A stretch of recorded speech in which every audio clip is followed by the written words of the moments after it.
तो चलिए हम लोग करते हैं स्वामी एंड मदर वर्शिप का एमसीक्यू। तो सबसे पहला एमसीक्यू क्या है? Sister Nivedita was an English social worker, Irish social worker और फ्रेंच सोशल वर्कर। तो क्या हो जाएगा आंसर? Irish social worker. ठीक, sister Nivedita was an Irish social worker. ठीक है, ऑप्शन बी आंसर हो जाएगा। उसके बाद है 2 number question, full name of Nivedita was. तो निवेदिता का पूरा नाम क्या था? Margaret Elizabeth Noble. ठीक, तो निवेदिता का पूरा नाम था मार्गरेट एलिजाबेथ नोबल। तो मार्गरेट एक कार्टून में आती थी, कार्टून का नाम था बस करो हैंडी, उसमें मार्गरेट विलन थी उसकी। 3 नंबर क्वेश्चन है, Swami and mother worship is taken from the book. तो ये तो हम लोग को सबको पता है, the master as I serve him. ठीक, और ये सब जो क्वेश्चन वेयर टेकन लिया है तो ये घोष क्लासेस से लिया गया है। ठीक, घोष क्लासेस आप लोगों को अगर ज़्यादा चाहिए तो उस क्लासेस में जाके आप विजिट कर सकते हैं, घोष क्लासेस में से। ठीक है,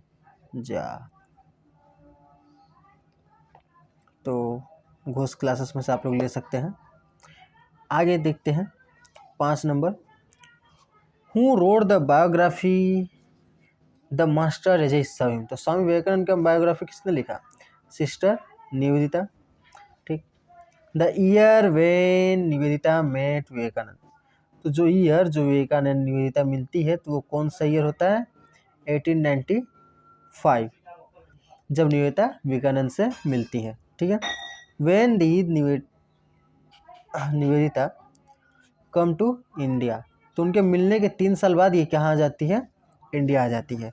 निवेदिता उनसे कहाँ मिलती है? तो वो सम्मेलन में मिलती है, जो विवेकानंद गए होते हैं वहाँ पर सम्मेलन में नहीं गए होते हैं अपना धर्म का प्रचार करने के लिए, उसी में मिलती है शायद। अच्छा, तो आगे देखते हैं, स्वामी विवेकानंद पास्ट अवे इन। स्वामी विवेकानंद मारे गए। स्वामी विवेकानंद कब मरे? कोई मारा नहीं, खुद मरे, तो 1902 में। ठीक है, Swami Vivekananda passed away in 1902। What type of text is the master as serve. तो ये क्या है? ये एक बायोग्राफी है। बायोग्राफी अगर कोई दूसरा कोई लिखे तो बायोग्राफी, अगर वो खुद लिखे अपने बारे में, अपने जीवन के बारे में, तो वो कहा जाता है ऑटोबायोग्राफी। ठीक, तो ये क्या है? बायोग्राफी है। दूसरा कोई लिखा है, सिस्टर निवेदिता लिखी है अपने मास्टर विवेकानंद के बारे में, तो हो गया। 10 नंबर नेक्स्ट क्वेश्चन है, डबल कॉन्शियसनेस कंटेंट। तो ये क्वेश्चन का ऑप्शन जो दिया रहेगा उसके हिसाब से आंसर हो जाएगा। तो जो स्वामी विवेकानंद के मन के अंदर 2 कॉन्शियसनेस थी, एक तो एब्स्ट्रैक्ट और फिलोसफिकल कॉन्शियसनेस। एब्स्ट्रैक्ट मतलब ये भगवान, ऐसे भगवान को भी मानते थे जो कि ब्रह्म, जो कि हर जगह है, उनका कोई आकार नहीं है, कोई शेप नहीं। और दूसरा क्या? फिलोसफिकल कॉन्शियसनेस, और ये पूजा पाठ को भी मानते थे। ये दोनों बातें आपस में विरोधी है। ठीक, ऑप्शन नहीं हो जाएगा सही। उसके बाद तीसरा 11 नेक्स्ट क्वेश्चन है, एब्स्ट्रैक्ट मीन्स। तो एब्स्ट्रैक्ट का मतलब क्या होता है? जिसका कोई आकार ही ना हो, कोई दिखाई ना दे, ऐसा कुछ। ठीक, तो एब्स्ट्रैक्ट मीन्स हो जाता है शेपलेस। तो डिवाइन मदर किसको कहा जाता है? माँ कहा गया है का इसमें, तो माँ काली को कहा गया है। उसके बाद नेक्स्ट क्वेश्चन है, ब्रह्मजननी जो ब्रह्म के बारे में जानता हो, द हाईएस्ट नॉलेज और नॉलेज ऑफ ब्रह्म, जो ब्रह्म के बारे में जानता हो। ब्रह्म माने ब्रह्म बहुत ऐसा कॉन्सेप्ट कि क्या ही बताया जाए। ब्रह्म जिसको आप लोग फील कर सकते हैं भगवान को। अगर ब्रह्म वाला फीलिंग आ गया आप लोग, तो आप लोग सोचेंगे कि हाँ भगवान यही है, हमारे आसपास है, मेरे अंदर है, चारों तरफ है। इसी को ब्रह्म का फीलिंग कहा जाता है कि ये क्या है? ब्रह्मजननी। उसके बाद जानते हैं समाधि रिफर्स टू। समाधि क्या है? एक मेडिटेशन का एक डीप मेडिटेशन है, माने ये वाला हाईएस्ट लेवल ऑफ मेडिटेशन। ये नहीं, ये हो जाएगा highest level of meditation. Meditation में आप लोग बैठेंगे तो एक ऐसा समय आएगा जब आप खुद को भगवान के साथ एक समझने लगेंगे कि आप ही भगवान हैं। आप गायब हो जाइएगा, खाली भगवान है, ऐसा मैंने कभी तक फील नहीं किया। हालांकि साल भर में एक बार मेडिटेशन करने बैठ जाता हूँ। ओ यार, तो आगे देखते हैं। नेक्स्ट क्वेश्चन है, worship of the mother refers to.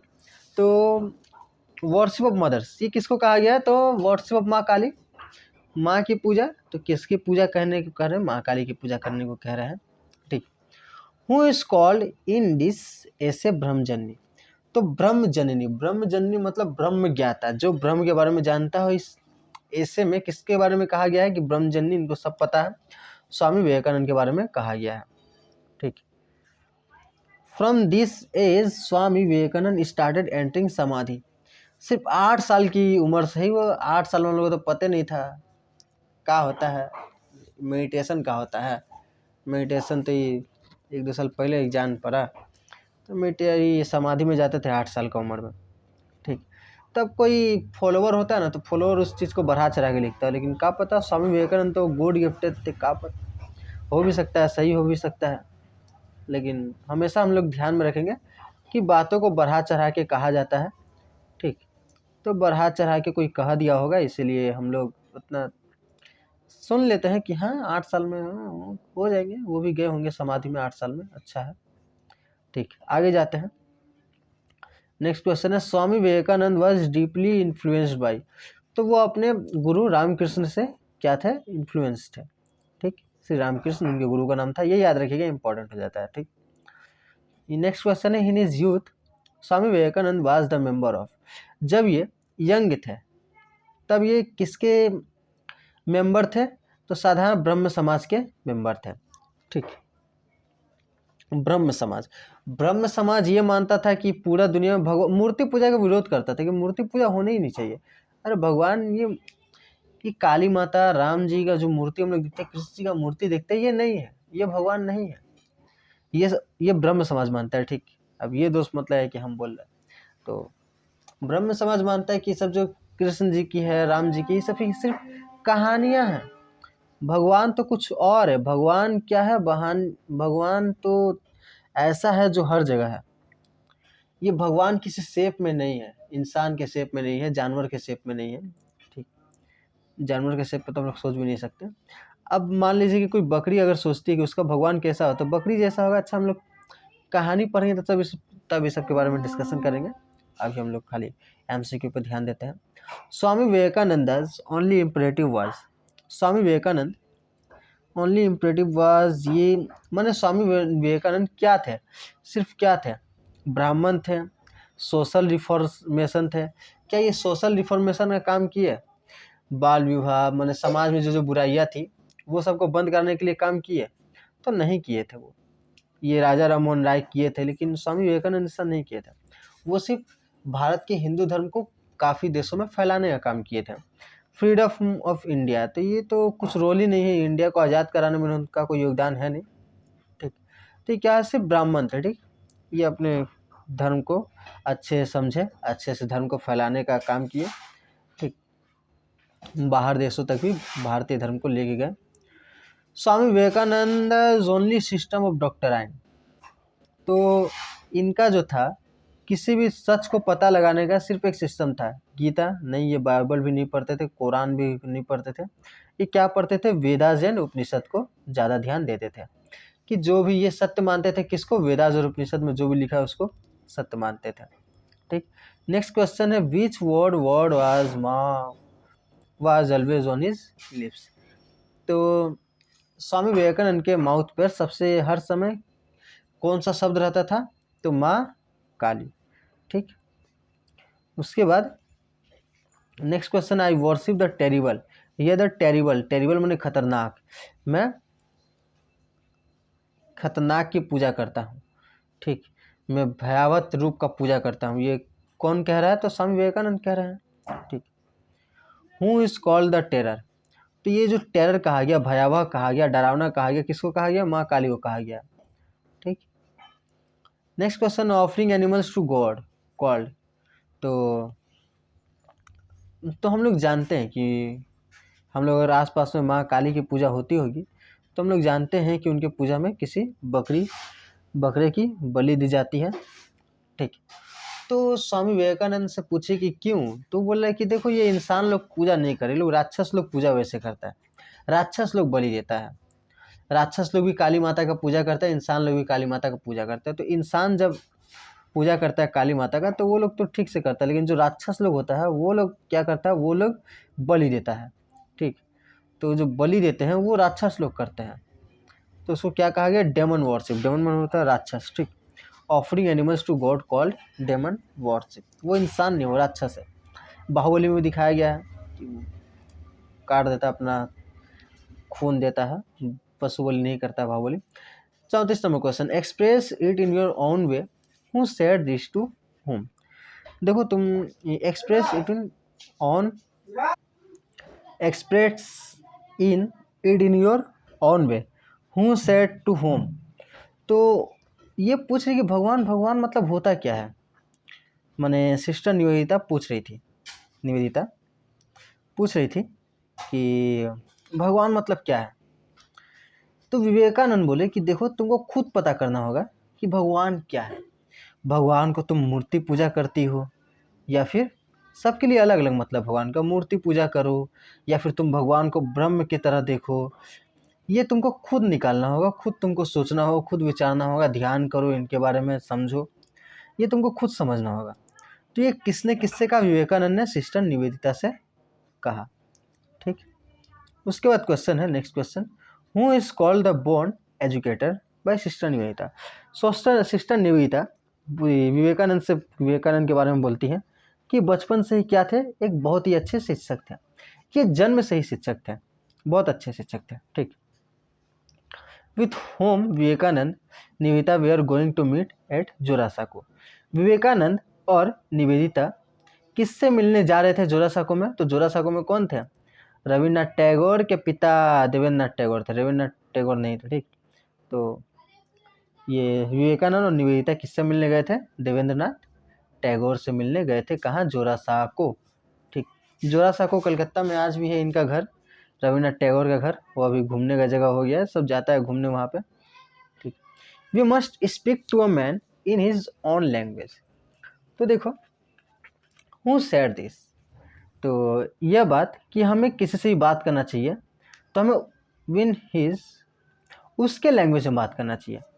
ठीक, अगर उसके लैंग्वेज से बात करेंगे तो उसको एक अपना तरह का फील आएगा। अगर आप सेल्समैन बनना चाहते हैं, तो कोई चीज़ बेचना चाहते हैं, अगर आप थे कोई, अगर आप दुकान करते हैं, बिजनेस करते हैं, तो आप लोग के अंदर एक बड़ी अच्छा कम्युनिकेशन स्किल के बारे में कहा गया है कि आप अगर आप किसी से बात करते हैं तो आपको उसके भाषा में बात करना चाहिए, तो आपका सामान को बिकने का चांस बहुत ज़्यादा बढ़ जाएगा।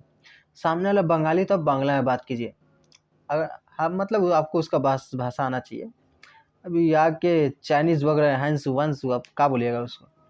तो मैंने बहुत ज़्यादा इफेक्टिव अगर सेल्स करना है कुछ, या फिर अच्छा बिजनेस चलाना है, तो सामने वाले की भाषा में आपको उससे बात करना होगा, तो इन्फ्लुएंस बढ़ जाता है। ये विवेकानंद कह रहे हैं किससे, सिस्टर निवेदिता से। ठीक, रामकृष्ण परमहंस ने विवेकानंद से कहा था, लेकिन ये जो लाइन है ये कौन कह रहा है, स्वामी विवेकानंद कह रहे हैं। ठीक, who was the only one man who had the courage to say we must speak to a man his own language.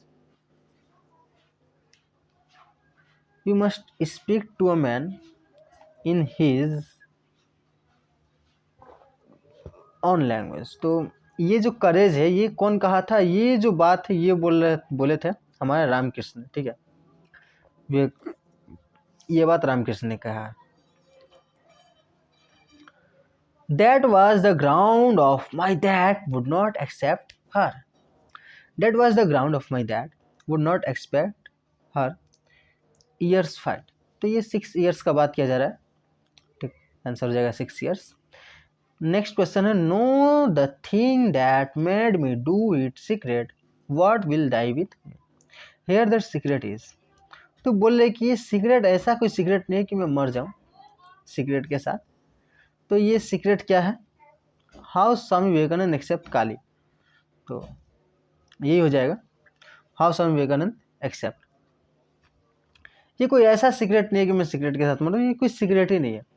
ये ऐसा कोई सीक्रेट नहीं है कि, मैंने मेन सवाल तो यही है ना कि या तो ब्रह्म की पूजा करो या तो आप मूर्ति की पूजा करो। ये मूर्ति की पूजा कर रहे हो, ब्रह्म की पूजा कर रहे हो, ये क्या चक्कर है। सिस्टर निवेदिता के मन में ये सवाल है। ठीक, इसी के बारे में चैप्टर में दिया हुआ है, हाउ स्वामी विवेकानंद एक्सेप्ट काली। यही सीक्रेट है कि विवेकानंद काली माता को एक्सेप्ट कैसे करते हैं, वो तो ब्रह्म के बारे में जानना चाहते हैं ना। तो नेक्स्ट क्वेश्चन है, who is an incarnation of काली।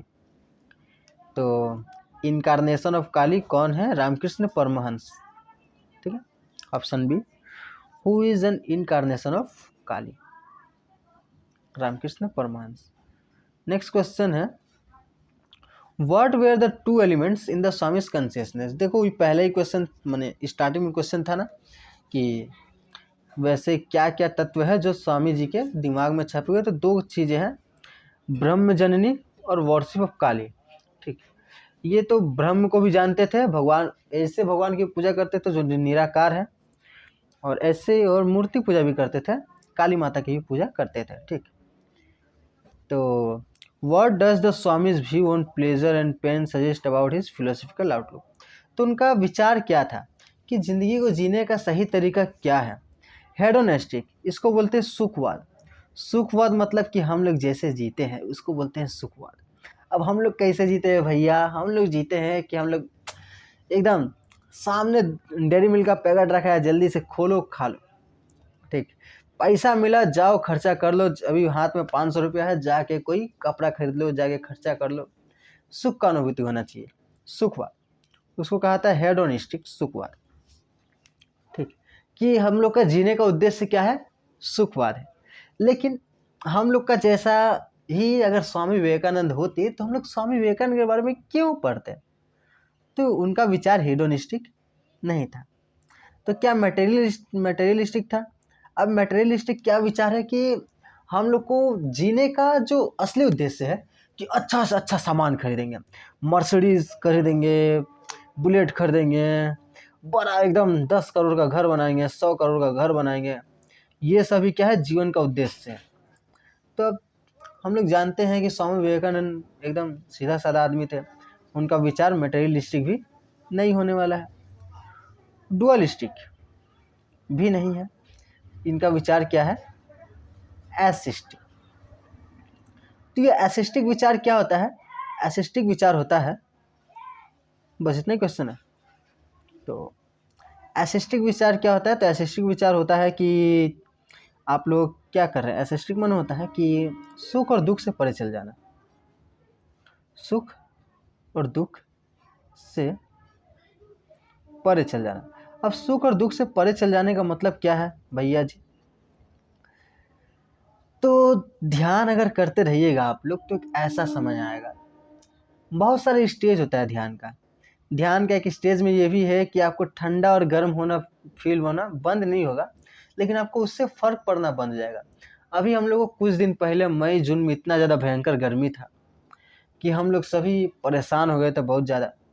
जिसके घर में एसी है वो तो ठीक है, लेकिन जिसके घर में एसी नहीं है उसका तो क्या ही हाल होगा भैया। ठीक, तो माने हम लोग ध्यान में ढुकेंगे ना, तो ध्यान में कुछ समय बाद ऐसा स्टेज आता है कि हम लोग को गर्मी उतना ज़्यादा परेशान नहीं करता है और ना ही ठंडा परेशान करता है। उसके बाद जाते जाते जाते जाते सबसे जो लास्ट वाला स्टेज होता है ना, जो लास्ट में स्टेज आता है वो होता है एसिस्टिक वाला, कि आपको कोई मर्सिडीज़ गिफ्ट कर जाए। ठीक, मर्सिडीज़ ये ऐसा शेप में होता है, ऐसा लोगो होता है मर्सिडीज़ का, तो उसका दाम बहुत ज़्यादा होता है, 50 लाख से स्टार्टिंग है। तो ये गिफ्ट करते फिर भी आप क्या होगे, खुश होने का बहुत बात है, लेकिन अभी अभी आप क्या हो जाएगा, खुश हो जाओगे। लेकिन जब उस टाइम जब एसेस्टिक हो गए तो आपको खुश नहीं हो जाइएगा, बस क्या खुश हो जाएगा, ये क्या है। अगर आपके सामने बहुत बड़ा दुख भी आ जाए तो भी आप दुखी नहीं होइएगा। तो ये होता है सुख और दुख के ऊपर का लेवल। ठीक, ये फिलहाल अभी हम लोग समझ का बाहर है, आगे अगर समझने का कोशिश किया तो समझ में आएगा। मेरे भी समझ का बाहर है, हम क्या समझा रहे हैं आप लोग को। ठीक, तो क्या पता एसिस्टिक इनका विचार था, आगे जाके कुछ पता चलेगा। ठीक है, देखिए एमसीक्यू के बारे में एक और इम्पोर्टेंट बात कि एमसीक्यू, देखिए एमसीक्यू कोई बता नहीं सकता कि ये एमसीक्यू एग्ज़ाम में आएगा, हम जितना करा रहे उतना ही आएगा। एमसीक्यूज़ में इतना बड़ा इतना वास्ट हो जाता है, इतना बड़ा हो जाता है कि इसमें हम लोग कहाँ से क्वेश्चन पूछ दे, सब कराना इम्पॉसिबल हो जाता है। तो एमसीक्यू में अच्छा मार्क्स लाने का एक फार्मूला यही है कि आप जितने ज़्यादा से ज़्यादा हो सके एमसीक्यूज़ कीजिए। ज़्यादा MCQs करिएगा तो क्या होगा कि आप लोग को एक आइडिया हो जाएगा। अगर फिर उसके बाद एक ऐसा MCQ भी आ जाएगा ना जिसका आंसर आपको नहीं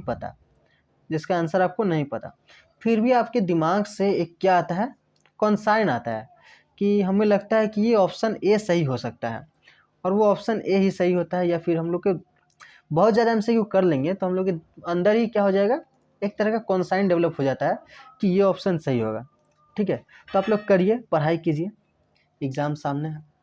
ठीक, तो गुड लक आप लोग के लिए, टाटा बाय बाय।